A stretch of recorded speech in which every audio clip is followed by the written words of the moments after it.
बेटी को जो मोबाइल दिया क्यों दिया? कौन सा ऐसा रिश्तेदार है जो तुमने बात करने के लिए दे दिया? इस माँ को पता है मेरी बेटी सीने की आड़ में खड़े हुए आधा घंटा किससे बात कर रही है। माँ को पता कि मेरी बेटी छत पे खड़ी हुई आधे घंटे से किससे बात कर रही है। चलो बाप को पता नहीं है, बाप काम करने चला गया, मगर माँ को तो पता है। जी पता होता है। और जब माँ को पता नहीं तो तुम माँ क्यों बनी? तेरे माँ बनने से क्या फायदा? बस माँ बनने का हक अदा कर दे, यही मतलब है। धड़ाधड़ बच्चे पैदा कर दो। अरे हंसने की बात थोड़ी, हंसो मत, हंसो मत। बच्चे तो कुतियां भी पैदा कर देती है, कुतियां। जी सही है, हक है। माँ पर कुछ माँ ने क्यों नहीं देखा? रात को मेरी बेटी किससे SMS कर रही है, चैटिंग कर रही है, YouTube देख रही है, WhatsApp चला रही है, Facebook चला रही है, Instagram पे लगी हुई है।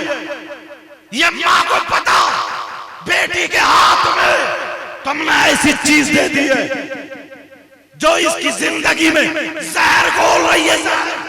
आप कहेंगे कैसे? मैं बताता हूं, सुनो। जो बेटी कभी भरता कला से निकल के बाहर नहीं गई, उसकी आस्तीन कैसे कटी बोलो? उसके बाल फिल्मों जैसे कैसे हुए बोलो? उसके चलने का ढंग फिल्मों जैसा कैसे हुआ बोलो? उसके खाने का ढंग फिल्मों जैसे कैसे हुआ बोलो? ये मोबाइल की देन है, मोबाइल। ओ अब सुनो, जब आए हो तो बेटियों के हाथ से मोबाइल ले लेना।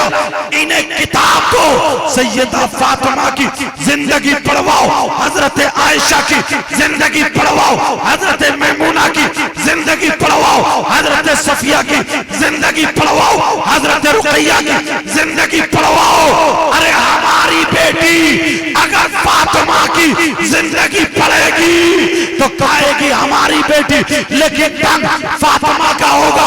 पिएगी हमारी बेटी, लेकिन ढंग फातिमा का होगा। सोएगी हमारी बेटी, लेकिन ढंग फातिमा का होगा। चलेगी हमारी बेटी, लेकिन ढंग फातिमा का होगा। उठेगी बैठेगी हमारी बेटी, लेकिन ढंग फातिमा का होगा।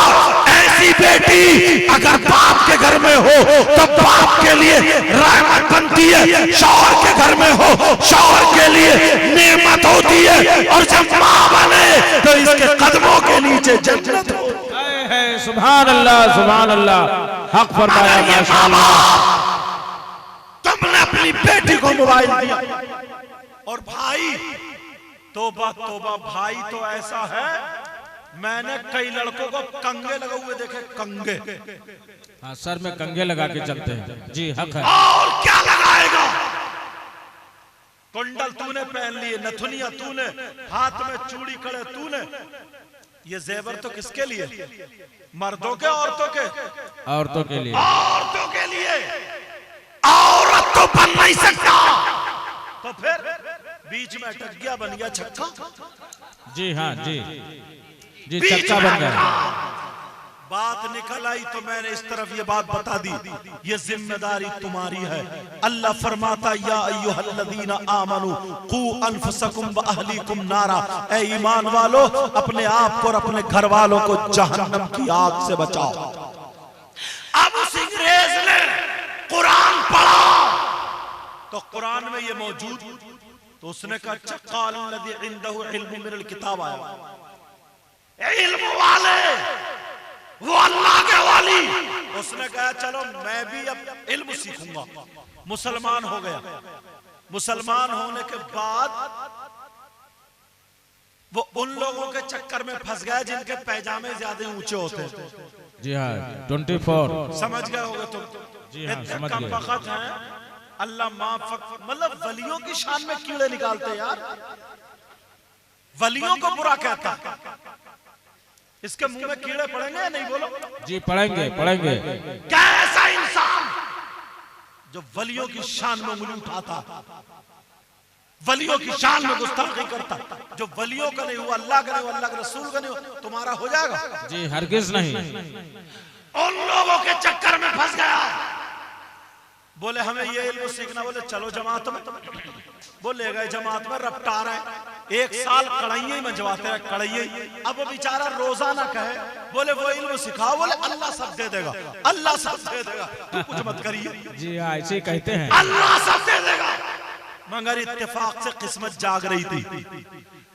जो मौजूदा पाकिस्तान पाकपटन, सुभान अल्लाह, साबिरे बाग के मामू वाह बाबा फरीदुद्दीन गंजे शकर के मजार से गुजर होता। सुभान अल्लाह, सुभान अल्लाह। तवज्जो रखो, तवज्जो।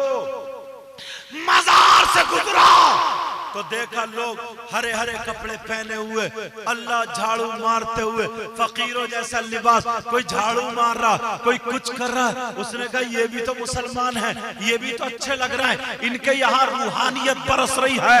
वो बोले अरे यहाँ मत जाना, ये ऐसे और वैसे हैं, ये शिर्क है, यहाँ ये लोग सजदा करते हैं, यहाँ ऐसा करते हैं, वैसा करते हैं। इस तरीके की बातें करने लगा, तरीके के इल्जाम देने लगा।